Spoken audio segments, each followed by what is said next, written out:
Hallo und herzlich willkommen zu einem weiteren Teil unserer Serie zur Samsung Galaxy Watch 6 und Watch 6 Classic, und wir wollen uns heute einmal ein paar Tipps und Tricks anschauen, die euch vielleicht den Alltag mit der Uhr noch etwas erleichtern können. Wir gucken uns an, wie man den Entwicklermodus freischaltet, wie man Screenshots macht und wie ihr aus der Uhr eine Schreibtischuhr oder Nachttischuhr macht.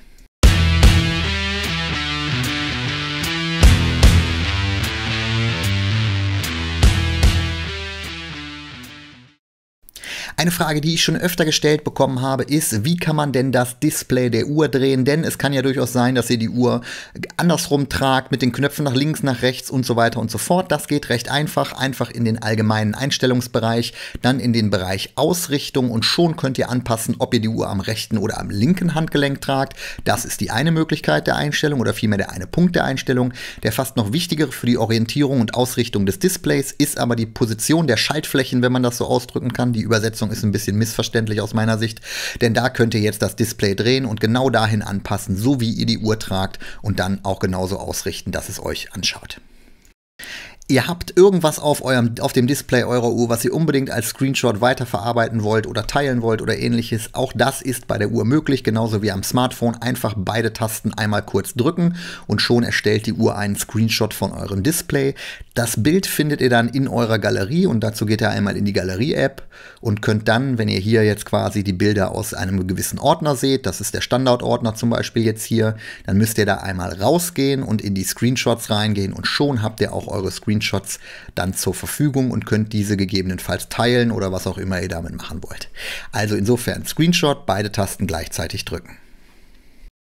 Im Laufe der Zeit füllt sich die Liste der Apps, die ihr in eurem App-Drawer hier habt, gerade durch den Play Store mit seinen vielen verschiedenen Anwendungsmöglichkeiten, füllt sich die Liste rapide, und dann ist es natürlich immer so eine Sache, schnell an eine bestimmte App zu kommen. Und ihr habt hier ja die Möglichkeit, mit den beiden Knöpfen tatsächlich was zu machen. Rechts unten wird Samsung Wallet oder Samsung Pay geöffnet, je nachdem.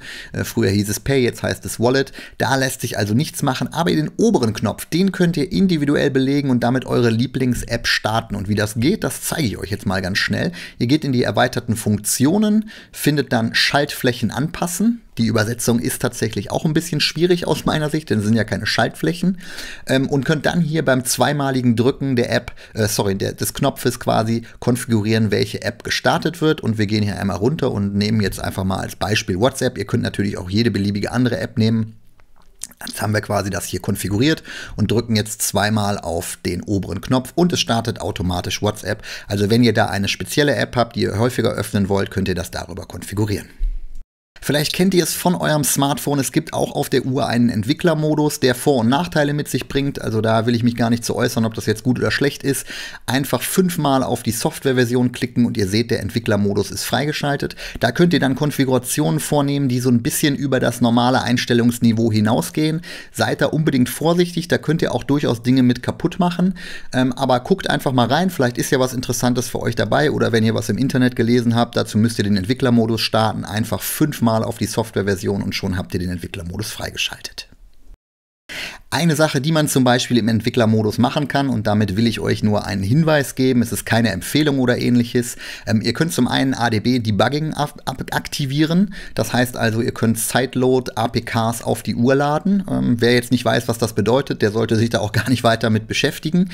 Aber ihr habt natürlich noch eine andere Möglichkeit, und das sind die Animationen, und die könnt ihr verändern und dadurch Geschwindigkeit generieren beziehungsweise auch Akkulaufzeit generieren. Denn wenn ihr die Animationen langsamer macht, verbraucht es weniger Prozessorleistung, folglich auch weniger Akku. Das gilt sowohl für Übergangsanimationen als auch für die Fensteranimationen, als auch für die Animationsdauer. Also all das könnt ihr da konfigurieren, aber seid bitte vorsichtig. Macht das bitte nur, wenn ihr sicher seid, was ihr tut. Das ist ganz entscheidend aus meiner Sicht, denn das muss man im Entwicklermodus wissen.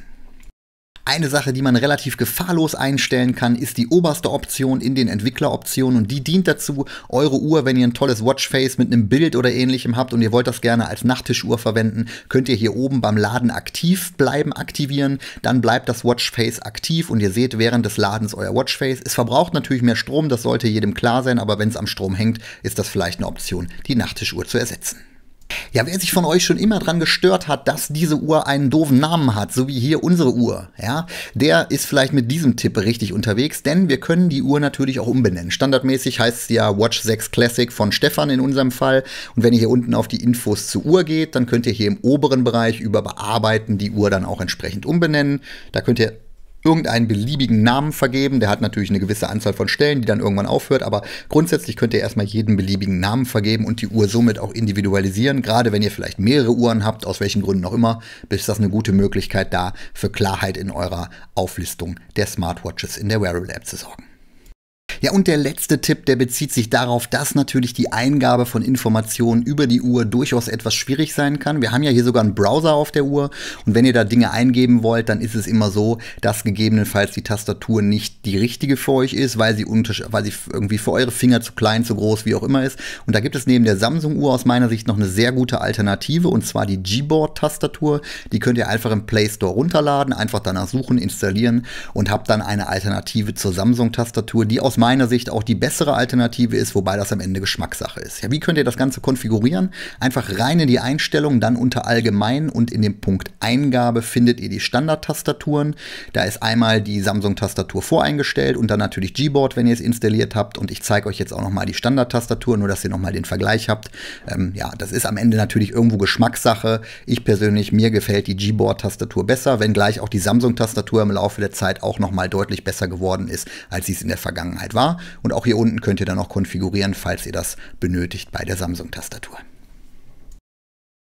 Ja, den nächsten Tipp, den möchte ich nur mal ankündigen, denn dazu gibt es ein komplettes separates Video. Und zwar dreht sich es natürlich nicht um die Uhr an sich, sondern es dreht sich um diesen kleinen Sensor auf der Rückseite, den wir gerade schon gesehen haben. Und wer übrigens wissen will, warum diese Uhr hier keine Armbänder hat, es kommt auch noch ein Video zu Armbändern. Hier dieser Sensor, der misst die Temperatur und wie das Ganze funktioniert. Dazu mache ich ein eigenes Video, weil das würde den Rahmen dieses Videos ganz klar sprengen. Aber ihr habt ein Thermometer in eurer Uhr.